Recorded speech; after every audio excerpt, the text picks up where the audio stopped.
ప్రధానంగా మనము మన సమాజంలోంచి డ్రగ్స్ అనే మహమ్మారి లేకుండా ఉండే విధంగా మనం అందరం ఒక ఉద్యమం లాగా దీని గురించి కృషి చేయాలనే ఒక ఉద్దేశంతో మనం ఈరోజు చేయడం జరిగింది. దానిలో సందర్భంగానే ఈరోజు మనం అందరం ఈ వాకథాన్లో పార్టిసిపేట్ చేసి ఈ మెసేజ్ ని ఊరు కూడా ప్రతి నలుమూలలా ఈ విధంగా ఈ మెసేజ్ పోయే విధంగా మనం అందరము భాగస్వాములు కావాలని చెప్పి ఉద్దేశంతో మనం అందరం కూడా ఈరోజు వాకథాన్ ఆర్గనైజ్ చేయడం జరిగింది.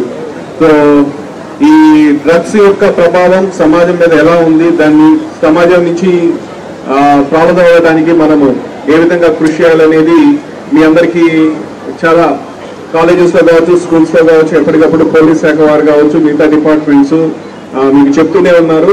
కాబట్టి జూన్ 26వ తేదీన మన రాష్ట్రాన్ని ఒక డ్రగ్స్ నుంచి, గాంజా నుంచి కానీ వీటన్నిటి నుంచి ఒక విముక్తి చెందాలని ఒక దృఢ సంకల్పంతో ఈరోజు పిల్లలందరినీ, ఇంటర్మీడియట్ పిల్లల్ని, కాలేజ్ పిల్లలందరినీ కూడా ఒక అవేర్నెస్ ర్యాలీ కల్పించాలి. ఎందుకంటే మనకి ఈ వయసులో ఉన్న పిల్లలు ఈ మధ్య కాలంలో ఎక్కువ మంది వీటి బారిన పడుతున్నారు, ఎక్కువగా ఈ డ్రగ్స్, గాంజా బారిన పడుతున్నారు అనేది మనందరికీ తెలిసిన విషయమే. దాన్ని ఎట్టి పరిస్థితుల్లోనూ ఒక డ్రగ్స్ సమాజ రహిత జిల్లాగా, డ్రగ్స్ సమాజ రహిత ఆంధ్రప్రదేశ్ గా మనము అవ్వాలనేదే ఈరోజు గౌరవ ముఖ్యమంత్రి గారి ఆలోచన. ఇది మనలో చైతన్యం రావాలి. మనలో ఎన్నో కుటుంబాలు ఈ డ్రగ్స్ బారిన పడి వాళ్ళ కుటుంబమే నాశనం అవ్వడం కాకుండా చుట్టుపక్కల కుటుంబాలు, చుట్టుపక్కల సమాజం కూడా ఇబ్బందులు గురయ్యే పరిస్థితి. మీరు కూడా మీరు డ్రగ్స్ కి అలవాటు పడకూడదు, మీ చుట్టుపక్కల వాళ్ళకి కూడా నచ్చజెప్పాలి. వాళ్ళెవరు కూడా దీని బారిన పడకూడదు. ఇంట్లో కూడా దీని గురించి డిస్కస్ చేయాలి. చాలా మంది ఆరోగ్యం కూడా క్షీణించిపోతుంది దీనివల్ల.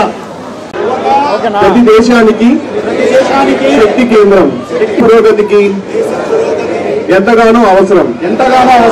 అందుకే మన దేశం మత్తు మందుల ప్రభావం నుండి యువత ఈ ఉద్యమంలో పాల్గొనవలసిన అవసరం ఉంది. నా జిల్లా నా రాష్ట్రాన్ని మత్తు పదార్థాల రహితంగా తీర్చిదిద్దాలని మనసారా నిర్ణయించుకున్నాను. ప్రతిజ్ఞ చేస్తున్నాను. జై హింద్.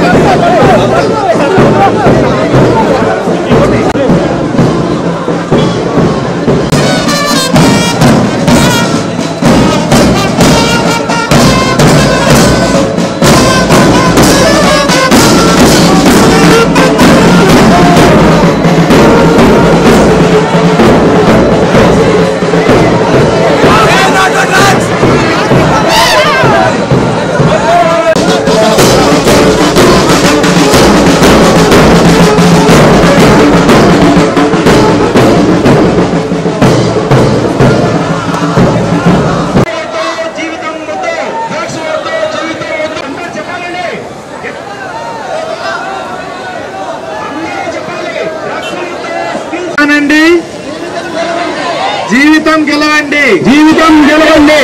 మరొకసారి మత్తు మానండి, జీవితం గెలవండి. డ్రగ్స్ కు దూరంగా ఆరోగ్యంగా, డ్రగ్స్ కు దూరంగా ఆరోగ్యంగా. మత్తు మానండి, జీవితం గెలవండి. Say no to drugs. పిల్లలందరూ గట్టిగా అరవాలి. ఏదైనా కంప్లైంట్ ఉంటే దేనికి చేస్తారు? 1972